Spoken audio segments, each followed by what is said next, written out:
welcome back to Dyson Sphere Program. My name is Nilaus and we're back with a surprise update because, well, YouthCat Studios has released a surprise update called Ship Shape Transport Update, which makes a significant amount of changes to the logistics system. There's a point-to-point route, there's planetary routes, and there are groups.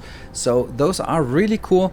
I must admit, it took a little bit of time and a little bit of cursing and swearing for me to figure out how the hell this is set up, but now that I figured it out, I thought it would be prudent for me to make a video of not just how to set it up, but also when to use each of the different options and examples from my existing base. This is my existing base. This is my 1 terawatt Dyson Sphere that should be coming a video at some point about how to make this.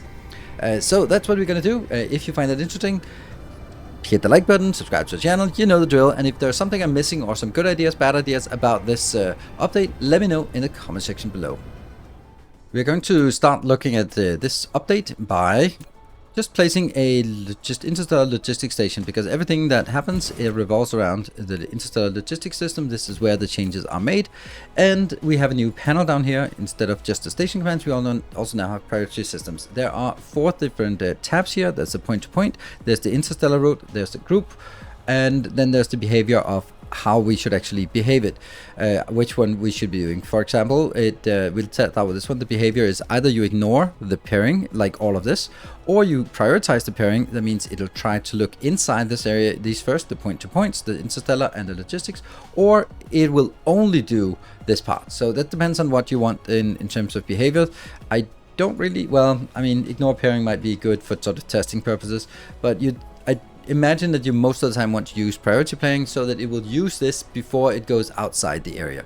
The way it works in terms of priority is that point-to-point is the highest priority, interstellar is inter routes are the second priority, and group are third priority, and then sort of the 4th priority is the normal setup.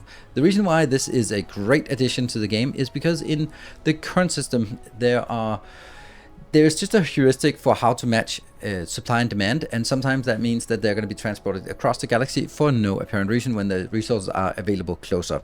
So this will actually allow us to do some fine-tuning of this. And if they only added one of them, there would be situations that wouldn't be able to be handled properly. And all of these are addressing some specific needs that I've had in my mega bases. So let's go into each of them. The first thing is the point-to-point. The first thing is how to set it up. We're going to be just setting some random resources here that they're exporting and importing. Let's just do it like that. Let's just assume that that's what we want here. And then you have to be able to, give a name to it. So this one I will call that, what will I call it? I'll call it just test inbound. So let's say that I want something inbound here. And now I get a configure button. I cannot get anything because I don't have anyone else. Here is the thing that also threw me off a lot in the beginning. If I am to build, hold on, I just have a lot of crap in my inventory. There and there, so I can actually get these out here. If I was to build another one here, there we go, and power it, and go down here and call that test out, for example, then I would think that I could match, because now I have one that's test in and test out, but it doesn't find it here, and that threw me off. So maybe that'll throw you off as well. Interstellar logistics settings here do not work on the same planet, which is weird, but it kind of makes me wonder if they don't realize that everyone is using ILSs for everything. But apparently now they are not very good for, you can't set them up on the same planet. It only works off planet. So that's something to keep in mind. So that means we have to go to a different planet to set up an outbound. So let's just jump to the nearest planet and set up another one to match with this one called test inbound. And so we have a second planet here, and we're just going to build here. So now we can, this one will be test out bound. I don't know, there's no reason to have it like this. So now we can select here, and now we can do test, and then you can see the other one, but you can't see this one, and you can't see anything else. But now we can then say, now they are, I found it. It says that there's one station with the same name, and they paired. This is also interesting because you can actually have multiple locations that have that are paired. So it's point to point, yeah, but it's also point to point to point to point to point, because you can add multiple here. So for example, If I go here, then you can see the 3 things that are available in the other location. I'm just going to be making some other things just for sake of argument. And this is now matched. You can see that there's 1 pair from here. You can pair it to something else. But we're actually going to be doing a little bit of a cheeky thing here. And I'll be building that one here. So this one is going to be test outbound 2. And it's not configured, and then I'll be getting this. I'll just get some other things that are sort of thematically here, and then I'm going to be matching it, and I'll just write it to something with test, okay, sensitive, test inbound, and I'll add it. So now this one can also see this location. So now we have 2 places here called test inbound. I will actually change this one to test inbound 1 just so that it test outbound. There we go. And it doesn't need to be inbound or outbound. It just means that it will try to match these things together. Of course, they're not matching because they're different items, but for the sake of argument, I want to be able to see this part. So you can also see that this is not matched. This one here, test outbound 2, is not matched to the other test outbound 2 or test outbound 1 because they are on the same planet, so they cannot be matched. But if we go back and then take a look at what it looks like on the other side, other planet. So now if we look at the original ILS, we can see that it has 2 pairs, and you can see that what is configured on each of the 2 locations that it's paired to. So you can have multiple pairs back and forth, and that's also pretty convenient. And let me just to another thing. What if we have them also set up so that they actually have the same name? What will that do? This one was test inbound, like that. This one is test inbound, and this one is test inbound. It does not have any pairs. So even though it has the same name, it is not identifying by the name exclusively. So that's also something to keep in mind. And it could probably still be set up with the other ones, and then it would sort of just have this configuration, but these names are not unique.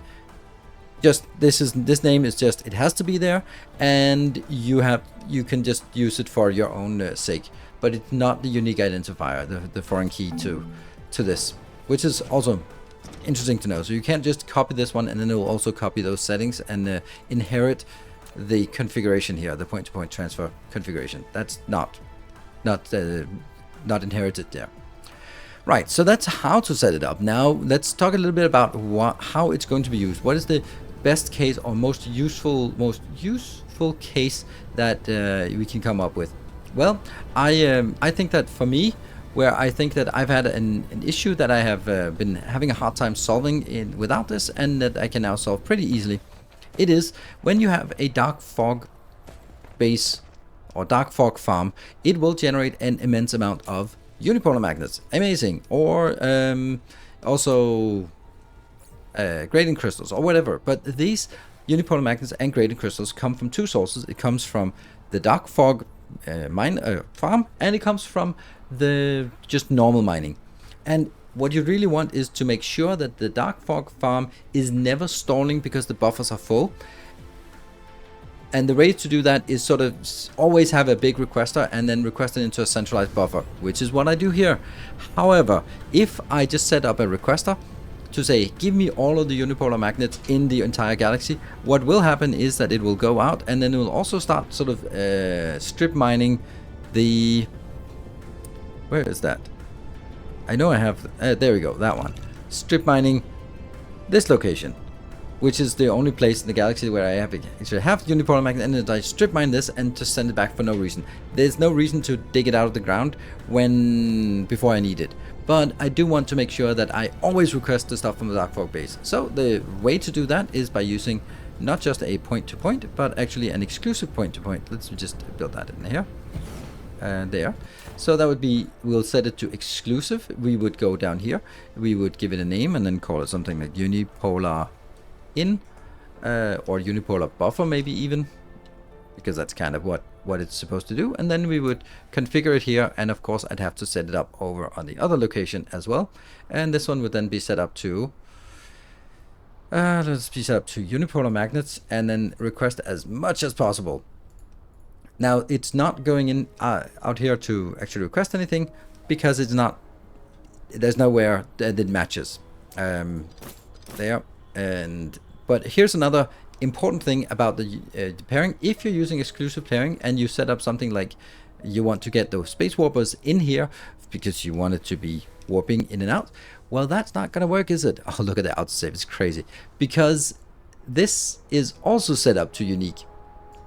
It probably will work now because it's not paired with anything yet. But when it gets paired, then this will no longer work, and you need to make sure that you get the warpers in another way, because now it'll be exclusively locked.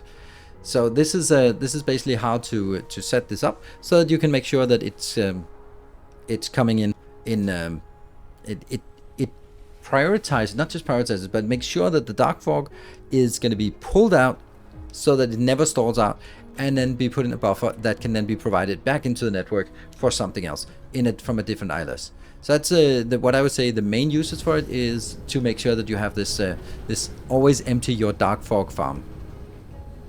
So let's take a look at the second option. This option is about the routes, interplanetary routes, and I have decided to go to this location because I think this actually is the most beneficial place to do this. So how does this work? Well, let's first look at how it works. We are going to be setting up some interplanetary routes here, and in this case I am making some solar sails at this location. They are being provided and being available to basically everything, everywhere in the galaxy. And this is, just for context, this is where I built my 1 terawatt Dyson Sphere. So I'm going to need a lot of solar sails here, and I may also have other places that need solar sails, sort of for rocket production, for example, or it could be for just other solar sail production somewhere else. But I'd like to make sure that I keep my solar sails that I produce here reserved for this area, or prioritized for this area, both in terms of the stuff that I produce here goes to the other things in the same system, but also the other ones in the same system primarily request from here and not from sort of across the galaxy. So that's the objective of this. And the way that it's set up is just going in here, and then we set up a route, and then we go out here and see in the planetary view. So you can actually go from, this is the producer of solar sails, and then we go into one of the other ones, because this is now a setup from a planet to another planet. So it's planet to planet, and then you specify what items go on that pairing. So for example, we can do, let's go to Mingsley because that's the further one out. So now we have set up that yes, there is a pairing between these two planets. And what are we going to transfer between these two?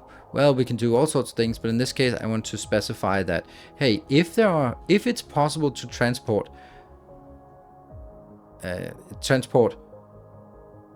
solar sails, then try to get those transported when you request it on Mingsley. Try to get it from Debatose and the other way around, and that works. So then we can also just set up other ones, and we can do it with the pointer, or we can do it on a drop-down list like this. And here it's much easier to do it on the drop-down list when it's the same place, same location. And that one, and Swimmer as well there, and also the last one is Barthak. There we go, and there. So now what I've said is if I look at one of these locations, so this one will have a planetary route from here that basically says if you have to transport in and out solar sails, then go to this planet and this planet here. And you can set this up in many different pairs. Or if for this one, it says if you want to do that, then try to prioritize these. So that means if there's someone else in the galaxy who's also requesting solar sails, it will only be done after these ones have been served and full. So that is that's how it's set up. And the way that it can be used is exactly for this kind of thing, where you have a specific product that is being mass produced on a planet. This is how I usually set up. I set planets dedicated for something, and then say, okay, well, this should be dedicated for something. For example, if you have one location that produces it for the rest of the galaxy, then it doesn't really matter because it has to provide everything. But sometimes you would have something like solar sails dedicated to the production of rockets. And if you have it dedicated to the production of rockets, you don't want those solar sails dedicated to rockets to be put into a Dyson sphere. You want it to be dedicated. So in that case, you could set up a route between the planet that produces the solar sails for the rockets over to the planet that actually produces the rockets. And therefore, you will guarantee that that will always be served first, and only afterwards will any excess solar sails be used for something else. So that's particularly useful for stuff that has multiple purposes, but you want to have that one of the purposes ahead of the other purpose. But it doesn't. It's when you have production that's more than one planetary, more than one interplanetary, because if you just have one interplanetary, then you do the point to point. If you have many, for example, on a full planet that has a dedicated purpose, then you can do that for this. You could also do something like carbon nanotubes. I'm thinking like carbon nanotubes could be dedicated to something else. You go like, okay, I primarily want to use my carbon nanotubes for, I don't know, maybe for proliferators, and then after that use it for everything else. That could be an option. But so that's where you use the interstellar routes for that. And you can of course do the priority pairing or the exclusive pairing or the ignore pairing, and I would think in most cases priority pairing is what you'd need for this one. The last option is about groups, and this is best illustrated by looking at a forge world and how it is going to be used in this case. So let's start by looking at how the forge world, how the groups work.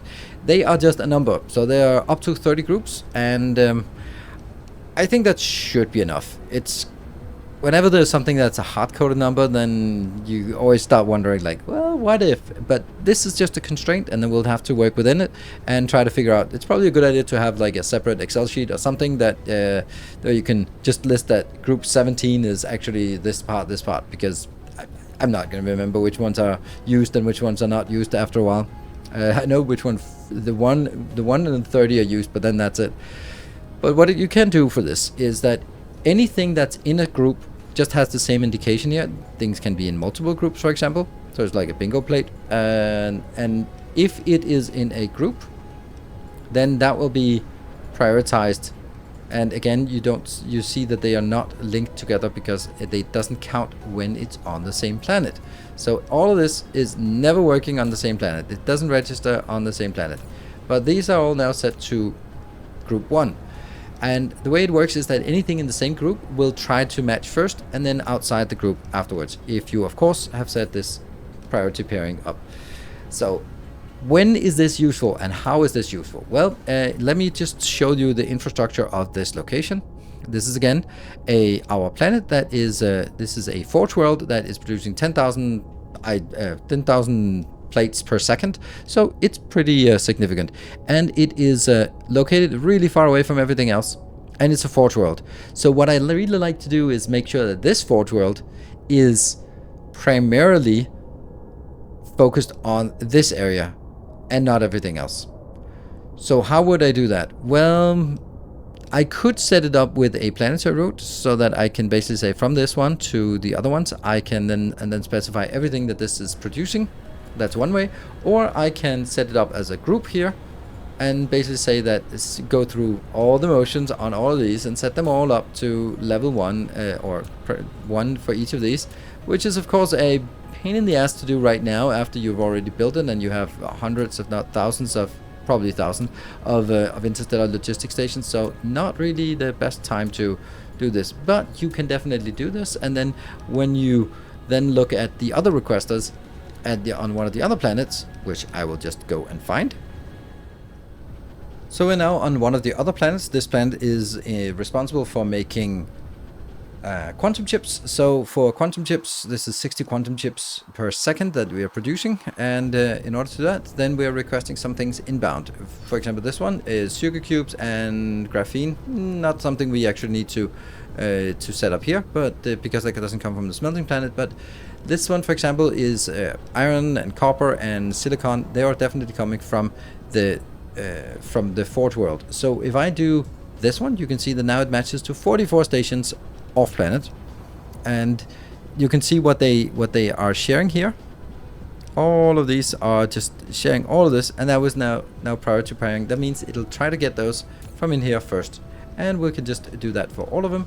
What is also important is that you can now see that this still says 44 and doesn't say 45 or anything like that, because it only counts stuff that is off planet. And I'm starting to get why they do that, because of course you don't want them jumbling around here, but I don't know. I think they should be doing it. Here as well, I can do that one. It doesn't sort of specify how many of the stations are relevant. It just says that it's now connecting to these stations. So in this case, we're not going to get organic crystals, graphene or hydrogen in from those planets. But what we are going to get is titanium coming in from this planet, because there should be somewhere that we're making titanium on that planet. There we go. So that is coming in. And then we can just go on for each of them. None of these are relevant, but I think it's just a good practice to do. Oh, glass is actually coming in as well from that location. And we can just keep sort of scaling these up. And then, of course, it's awful lot of work to set that up in the beginning. And it just gets a little bit worse, because if we look at this, this one is not set up, this one is set up. And if I copy settings and paste the settings, it does not copy. You can see that it kind of goes there, and copy that and paste there. It's not copying. And what if we look at this, if I just copy this one out and just place it down here, let's see if it actually retains the group number. It does not. So that's something I would call a mistake, an omission that definitely should be there, because right now that means that it's probably not even saved in blueprints either. So you kind of have to do everything manually. It sucks for existing bases, but it actually also sucks for new bases, because now you have to place the blueprint and then go into changing it. I'm sure that will be fixed in a future update. There's something, probably just that small omission. So that's something to keep in mind, but you need to set that up for all of them.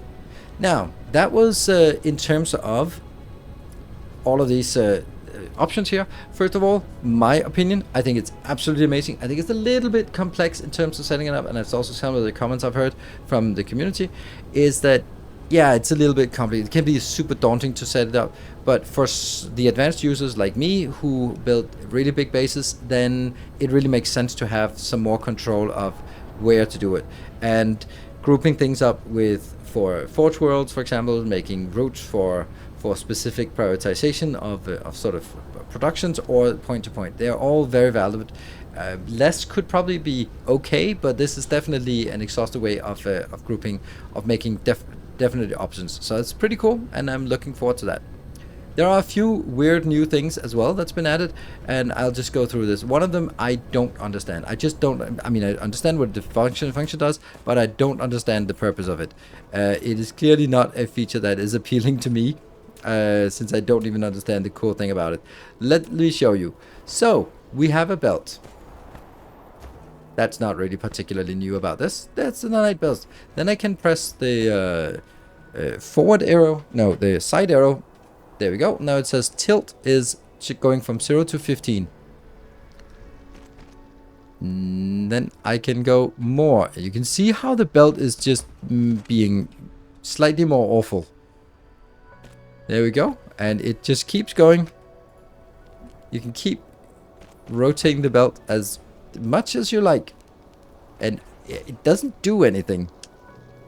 Except just make it weird. And then I'll twist it like even more, so it's more than half, and then yeah, and it can keep twisting, and we can keep twisting, and now it's actually basically upside down. So if I look at it here, and we're gonna put a box on top, the usual stuff here. I just feel this is easier than doing anything else here. So if I put something in here, let's put some of these. Then you can see that it goes nicely, and it just slowly twists even more. So these belts are sticky. I don't know what it's for. I guess I can only, there's no functional purpose to it. It's just an aesthetic thing. So use it at your own peril or interest or whatever. I will just show you the other thing. That is the small thing that's been added, is that you can now specify whether you want to pick up soil or not. I don't know how much I have. I have a lot. Let's see. Doesn't it show how much I have? Yeah, 489 million. I think I have enough. So you can specify whether you want to pick it up or not. And they are also faster at picking up. So that's all there is in the new update. There are some bug fixes and stuff, but those are the things that are relevant. But the logistics update is definitely the biggest change. It's going to make a big impact for big bases and small impact for small bases, basically. And most people will not even need to do it, but hey, if we like building big bases, that's probably how we want to do it. I will not be starting a new series based only on this. I'll not be continuing anything else. I'll just be keeping this as a cool thing that will be available for us when we get started on the next time, which is when the next Darkfog update comes out. And in the meantime, we'll just be playing other games, and maybe I'll even make a time-lapse video, which I promised you for this one. But that's been a little bit messed up as I changed my recording software. Anyway, that was the update on the ship-shaped transport update. Thank you very much for watching. Hope you enjoyed it. If you do, be sure to hit the like button and subscribe to the channel. If you are a Patreon supporter, thank you very much for that. And you also have access to this beautiful save game if you want to mess around with a big base that actually would need and would benefit from having this update. Thank you for watching. Until next time, take care and stay effective.